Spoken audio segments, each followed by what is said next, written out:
বঙ্গবন্ধু কিংবা তাজউদ্দিন আহমেদকে যদি আপনি মুক্তিযোদ্ধা না বলেন, তারা কি খাটো হয়?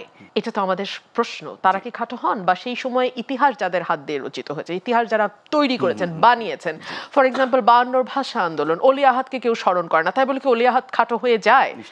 যেতে তো পারে না, তাই না? সো যারা ইতিহাস তৈরি করেন তাদেরকে আপনি রাজনৈতিক কারণে কখনো দেবতা বানাবেন, ঈশ্বর বানাবেন, আবার রাজনৈতিক ফায়দা যখন শেষ হবে না, তখন তাদেরকে আপনি ইবলিস বা শয়তান বানিয়ে দিবেন। এটা বাংলাদেশের রাজনীতি। আমার দুঃখটা যে জায়গায়, সেটা হচ্ছে মুক্তিযুদ্ধের রাজনৈতিক ব্যবহার আর বন্ধ হলো না নাজমুল ভাই। এই 15 বছর আমরা সরকার ওই কাজটা করছে। এক্স্যাক্টলি, আমি ওই জায়গাটাতে আসছিলাম। 15 বছর একটা রাজনৈতিক সরকার ছিল, সুতরাং সেই সরকারকে ক্রমাগত বয়ান তৈরি করতে হয়েছে। সেই সরকার ভোট ছাড়া ক্ষমতায় থাকবে, সেই থাকাটাকে ন্যায্যতা দিতে হয়তো তাকে অনেক বেশি ডিসইনফরমেশন, মিস ইনফরমেশনের সাহায্য নিতে হয়েছে। কোনো একটা হিস্টোরিক্যাল ইভেন্টকে, যা ঘটেছে সেটার সঙ্গে যা ঘটে নাই সেটাকেও যুক্ত করতে হয়েছে। মুক্তিযোদ্ধার তালিকাতে নিজের দলের নেতা কর্মীদের নাম বাড়াতে গিয়ে ভুয়া তালিকা তৈরি করতে হয়েছে। সো 15 বছর ধরে মুক্তিযুদ্ধের এই অপব্যবহার, মুক্তিযুদ্ধকে নিয়ে নোংরা পলিটিক্যাল খেলা আমরা দেখেছি।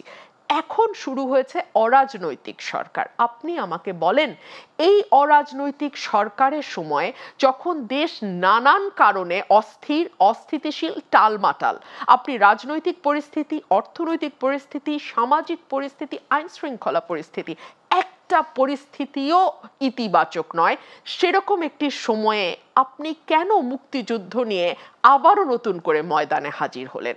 আপনি যেটা করতে পারতেন সেটা হচ্ছে, এই সরকার না প্রচুর রিফর্মের কথা বলে, সংস্কারের কথা বলে, কিন্তু একটা জায়গায় নাজমুল ভাই, একটা জায়গায় আমি দেখলাম না এই সরকার সত্যি সত্যি সহি নিয়তে কোনো কিছু সংস্কার করেছে। ধরুন, রাজনৈতিক সরকার যারা ছিল অতীতে, তাদের বিরুদ্ধে অনেক অভিযোগ আছে, তারা তাদের দলীয় নেতা কর্মীদের সুবিধা দেওয়ার জন্য মুক্তিযুদ্ধের তালিকায় তাদের নাম অন্তর্ভুক্ত করেছে।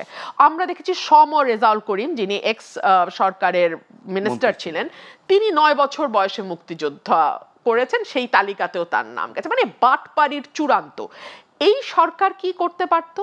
এই সরকার যেহেতু কোনো দলীয় সরকার না, সে একটা সহি শুদ্ধ তালিকা তৈরি করতে পারতো, অ্যাটলিস্ট চেষ্টা করতে পারতো, অ্যাটলিস্ট কাজটা শুরু করতে পারতো।